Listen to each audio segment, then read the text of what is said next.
ஓவியா 8 லட்சத்திற்கும் மேற்பட்ட மாணவ மாணவிகளுடைய +2 மதிப்பெண்கள் நேற்றைய தினம் வெளியானது.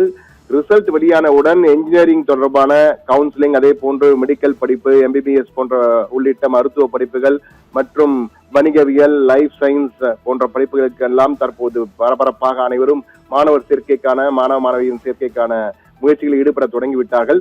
இந்த நிலையிலே நடப்பாண்டு என்ஜினியரிங்கில் தான் கிட்டத்தட்ட 1.5 லட்சம் மாணவர்கள் ஆண்டுதோறும் பல்வேறு கல்லூரிகளை இணைகிறார்கள்.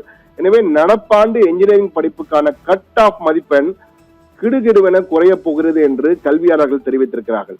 இது தொடர்பாக பிரபல கல்வி ஆலோசகர் ஜெயபிரகாஷ் காந்தியிடம் நாம் பேசிய போது அவர் பல்வேறு தகவல்களை நம்மிடம் பகிர்ந்து கொண்டார்.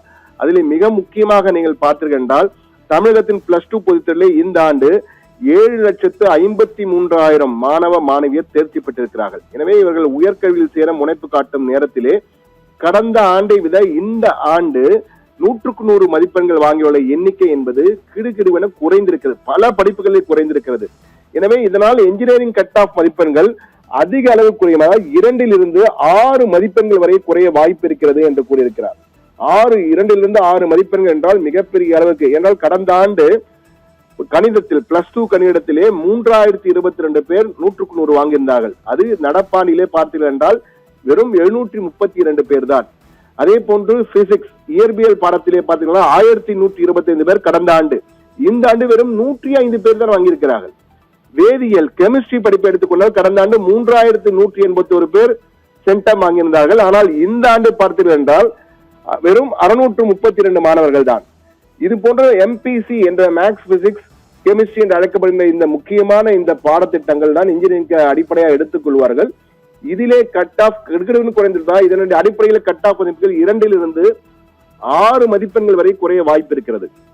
அதாவது குறிப்பாக பார்க்க வேண்டும் என்றால் இந்த 180லிருந்து 192 கட் ஆஃப் மதிப்பெண் 180லிருந்து 195 வரை. இது அடுத்த, அதாவது 105க்கு மேல் இருப்பவர்கள் உயர்மட்டம், அதற்கு அடுத்ததாக இருப்பவர்கள் அதி உயர்மட்டம். உயர்மட்டம் என்பது 180 195 வரை வாங்குவார்கள்.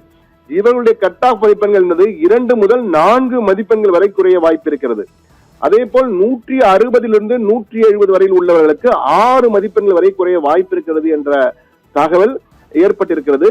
இது நிச்சயமாக என்ஜினியரிங் மாணவர் சேர்க்கையில பெரும் திருப்பத்தை ஏற்படுத்தும். இது கடந்த ஆண்டு எங்கெங்கு என்னென்ன கட் ஆஃப் கிடைத்திருக்கு என்பதை வைத்து இந்த ஆண்டு எந்தெந்த கல்லூரியில் கிடைக்கலாம் என்பதை நாமே பார்த்து தெரிந்து கொள்ளலாம். இந்த கவுன்சிலிங் தளத்திலே சென்றால் மிக தெளிவாக கடந்த ஆண்டு எந்தெந்த கட் ஆஃப் மதிப்புக்கு எந்தெந்த கல்லூரியில் இடம் கிடைத்தது என்பதை குறிப்பிட்டிருப்பார்கள்.